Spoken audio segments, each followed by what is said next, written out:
For over 70 years, the Unitarian Universalist congregation of Marin has worked to inspire joy and justice in an imperfect world, sharing life's journey, celebrating many paths, and acting to make a difference. UU Marin celebrates people from all walks of life. No matter how you make your living or how you experience the sacred, no matter who you are, where you're from, or who you love, you are welcome here. If you're seeking open-hearted community, a place where you can have a real day-to-day impact in the world, and a space for the whole family to grow spiritually, come check out the church at the top of the hill. Come join UU Marin.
Today's theme is why do we come? Why do we come here? And why do we come to church? What brings me to this church, this community? Let's start with a little history. When I was around 5 years old, my mother started taking me to the Lutheran church in San Rafael. She was of Norwegian background, and this was the faith in which she grew up. My father had no particular religious upbringing, so it was not any big decision to make. I attended this church all the way through grammar school, and then I joined the Presbyterian church in San Anselmo to be with my friends from high school. During my first marriage, my family, my husband and my 3 children, did not participate in any particular religion. But following my divorce and moving back to Marin, I was introduced to the community in Corte Madera called the Golden Gate Church of Religious Science. I was with this group for 7 years, during which time I took many workshops, went on retreats, and did lots of studies. It was not an organized religion that I knew from my younger years.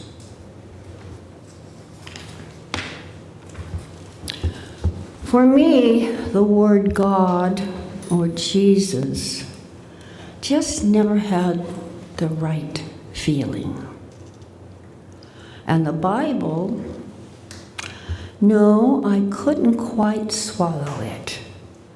For me, they were stories, or maybe even fantasies. I don't know. I'm only a layperson. I'm not a religious scholar. However, I always had a sense of connection to something else. In my early adulthood, after the loss of my son, it became even stronger. I could talk to him, and somehow I knew in the depths of my soul, he heard me. I knew. To go back for a moment to the Golden Gate Church of Religious Science that was founded by Ernest Holmes.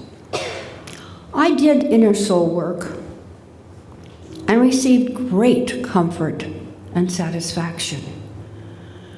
I felt I had reached a spiritual connection with a higher power, whatever that was to be. I am part of the universe, like a tree, a flower, a bird, or the wind, or the sun, or the rain. I am like the butterfly that goes through transformation from caterpillar to winged beauty. So, what is it that brought me to this community? Well, I know what I think it was. Christmas in 2021 was canceled again. I needed something to pull me through my anger, my angst, my disappointment, my sadness. Oh, I thought about marching up and down Grant Avenue, Nevada with a placard saying, "Get rid of COVID, get vaccinated." But the rational part of me knew that that was not an option. So what do I do next? Yes. Find like-minded people where we can pull together and through our conscious thoughts bring about change. Well, that was an easy decision for me because I already knew about UU, where you were and what you are. I knew this was my answer. So I marched up the hill mid-January 2022, and it was perfect. I had come home. Everything I had ever searched for was now a part of me. Namaste.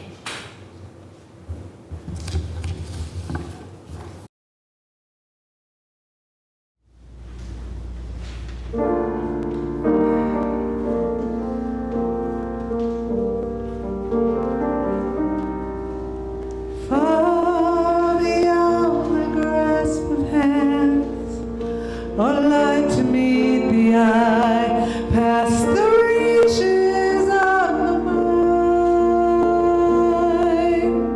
There find the key to nature's harmony in an architecture so entwined. Like the birds whose patterns grace the sky,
Thank you, Sandy. My favorite song. I told her every time I hear that song, I cry, and when I hear it sung by a beautiful voice, thank you.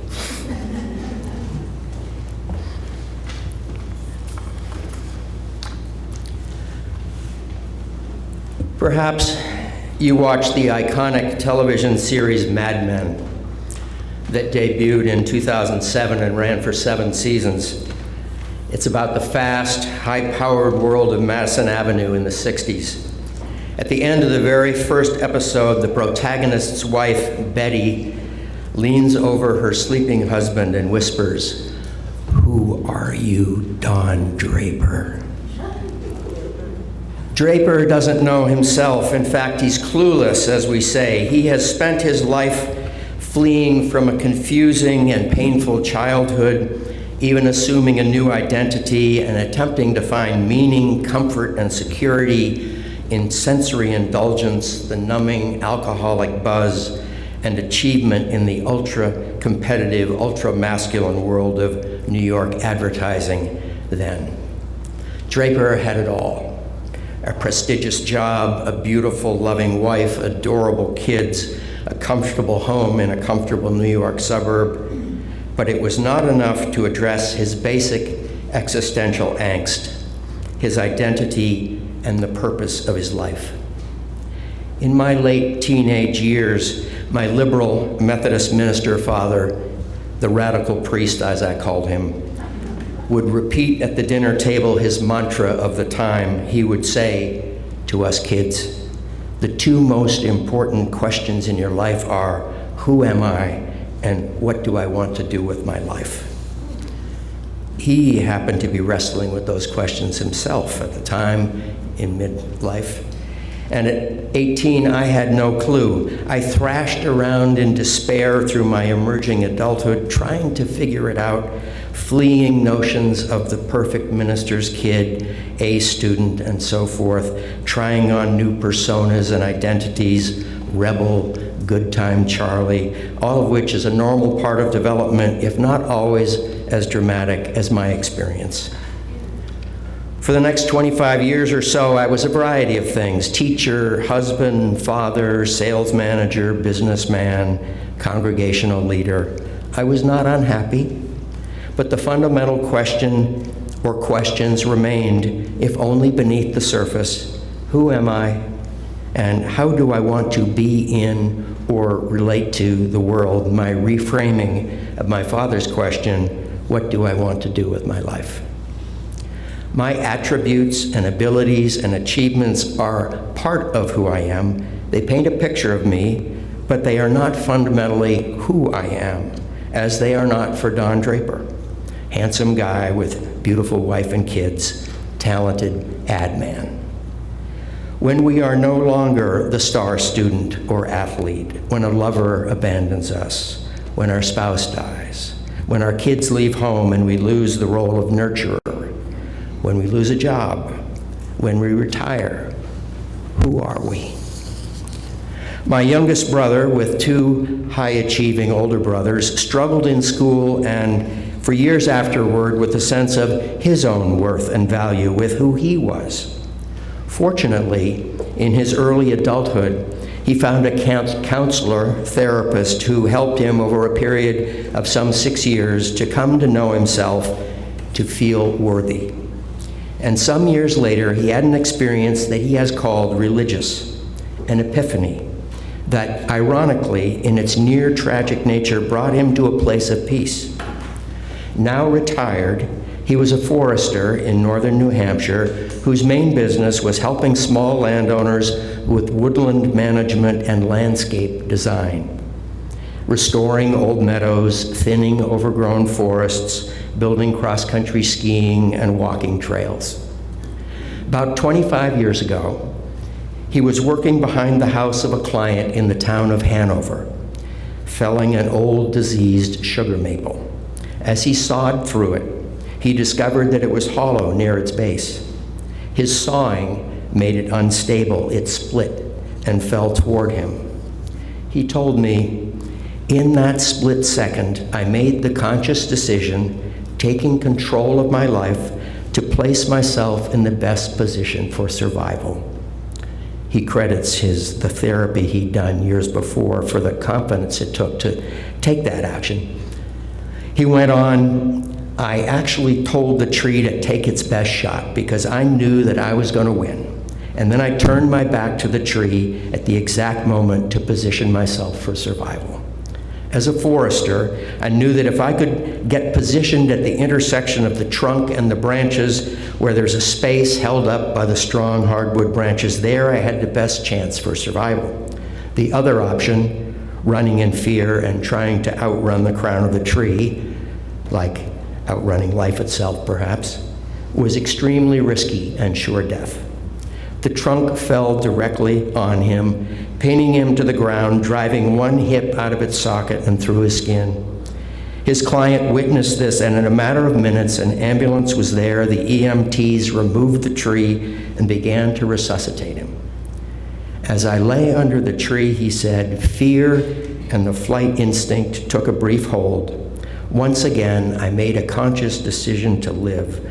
I was close to the same age as my father when he passed away. My daughter was the same age as my younger sister at that time, and I told myself this was not going to happen. I wasn't leaving her alone, period. I devised a plan to survive. I knew that I had to calm down to reduce blood pressure issues. I focused on taking one breath at a time under the weight of the tree. That was my mission at that moment. The EMTs brought him back from the edge of death, from no heartbeat or breath. I saw my life and I saw death, he told me, and death wasn't so bad. It didn't hurt. I was ready to go with it when they brought me back. But lying under the tree, focusing on taking one breath at a time, he said, that's when it became clear to me that all I had to look forward to in this life was taking my next breath. Life is as simple as that. He experienced a profound epiphany. The hard work he had done proved to have prepared him for the magnitude of this event, and for that epiphany, the visceral understanding of the miracle simply of being alive. A knowing that is difficult for the rest of us, but by no means impossible, that every day is a gift, and every aspect of creation a joy and delight. And several years ago, I heard Tim's story. He's the carpenter who did much of the renovation work on the house Kate and I thought we had retired to in Beaufort, South Carolina. When I asked him how it was that he had migrated there from upstate New York, he said he had come with his sister. She had moved to Hilton Head for a job. He was out of work, on disability, suffering from depression. He'd killed himself twice, he said. A year before, he'd gone home to his 120-acre farm in New York to find that his wife had left him, taken his kids and many of his things, including his horses. His life seemed to have dissolved in an instant. Despondent, he drove into his garage, locked it from the inside, piped the exhaust directly into the vehicle, climbed in, cranked up Led Zeppelin's Stairway to Heaven, and waited for the end. A neighbor heard the car running and called the fire department, who broke in, resuscitated him, bringing him back from dead. A week later, he was discharged from the hospital and tried it again with the same result. Back in the hospital, he'd seen a vision. A man standing at the end of his bed, God, Jesus, his father, he didn't know. But this figure had told him that he was only harming his physical body. Didn't he know he was going to heaven anyway? This destruction of the body was not going to change that. This time, Tim was sent to a mental hospital where he spent 6 months. How did they decide to let you out, I asked. I was driving the other patients crazy, he said with a grin on his face. I was under a lot of medication like the rest of them. They released me to the supervision of a doctor with prescriptions for 15 medications. Sometime later, on the interstate near Albany, New York, Tim parked his truck on the side of the highway and wandered off into a swamp, where the police found him and took him to his sister. He developed a kind of amnesia induced by over-medication, he thought. His doctor reduced his medication, which helped. He moved to Beaufort, and disappointed with the mental health care he was receiving, he stopped seeing doctors and taking medication, and he turned to Jesus. "If you're real," he said, "help me." He had turned to Reformed Judaism years before, believing that God was one, not two or three, but now he asked Jesus for help, and help came in some form. "My life is straightened out," he said. "I don't have much, but I have a loving wife whom I rescued from alcoholism, and I have a skill, and I have enough work to sustain me. Not long ago, I lost everything I'd accumulated since I came down here after a bad fall prevented me from working, but I don't need much. Sure, I'd like things, but I don't need them." What is the common thread that runs through these two stories and that is absent in Don Draper's?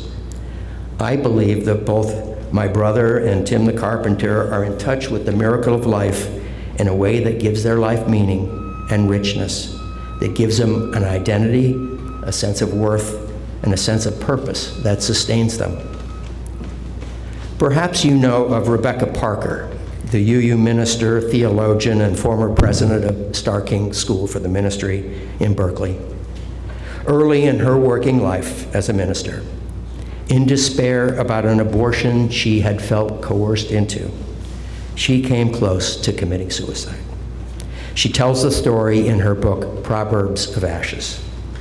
At the end of that story, she says, "Nothing can separate us from the love of God."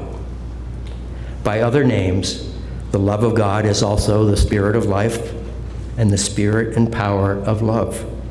Nothing can separate us from them. They are always there, a fundamental aspect of life and creation, I believe. Lennon and McCartney put it this way: limitless, undying love which shines around me like a million suns and calls me on and on across the universe. I'd sing it if I could remember the tune. The spirit of life and love is there if we make ourselves accessible to it. My brother did some difficult work around that access and then had it knocked into him, as it were. Some might ask, what is the point of religion for those who don't believe in God? By which they usually mean a supernatural mover and shaker. For me, the question isn't one of belief, it's a question of being. It's a question of the nature of human existence, which is to be fundamentally connected to the whole of creation, to be full participants in it, to be card-carrying, full-fledged members of its glory. We are stardust, Joni Mitchell sang at Woodstock. Yes, we are, and stardust we will be again. I believe that we participate in religion and religious community in part because here we might get closer to that understanding, an understanding that Buddhists and others call enlightenment.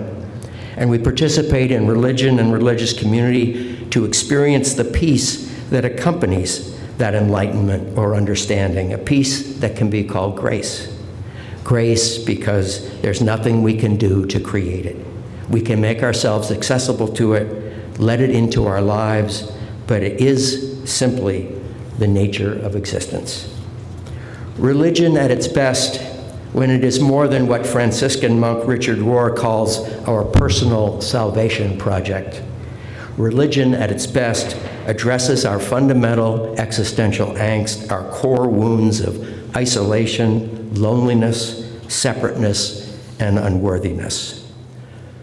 Regardless of how we experience and interpret the mystery, wonder, and power of life, regardless of our concept of the divine, wherever we are on the atheist-theist continuum, religion at its best provides us with a sense of worthiness and belonging. Here at UU Marin, as in other churches of many stripes, you and I experience worthiness. You come to know, I trust, that regardless of your abilities and your histories, your heritage, your baggage, your IQ, your gender, your sexual orientation, your age, you are worthy. And here you experience belonging on several levels. The immediate level of daily interaction and belonging in community, and hopefully the more fundamental sense of belonging that can flow from the experience of worthiness, the sense of belonging to the whole of creation. If we engage in religion at its best, which we have here, I believe, we come to know that being is not having, that being is more than personal attributes or roles, that being is simply breathing. It is participating in the mystery and wonder of creation, participating in the miracle of simply walking on the earth, as the late Vietnamese Buddhist monk Thich Nhat Hanh says. My brother discovered it under the tree, Tim in the hospital bed. I am continually rediscovering it here, where I'm experiencing loving community and where I'm encouraged to explore the big questions, as many of you are. In a dramatic episode of Mad Men, in a cottage in Southern California, Don Draper's estranged sister said to him, "Don, the only thing that's keeping you from being happy is the belief that you are alone." Nothing could be truer or more profound. It seems so simple, and it is. But how hard it is to see and to know deeply. The root word of religion, religare, means to bind together, to make whole. In that context, religion can and should be about clearing away the layers of edifice in our lives that obscure our true nature. It's about creating an environment that supports our rediscovery of ourselves and our connections to all of creation, returning us to wholeness.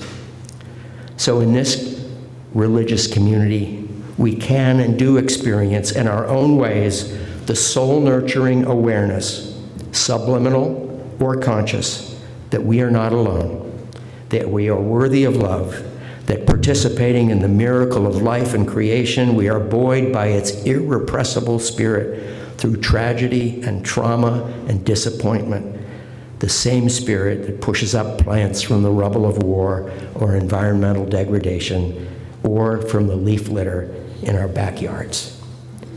A few years ago, while my brother was visiting from New Hampshire, we were standing on the back deck looking down at a little pond I had built beside a patio.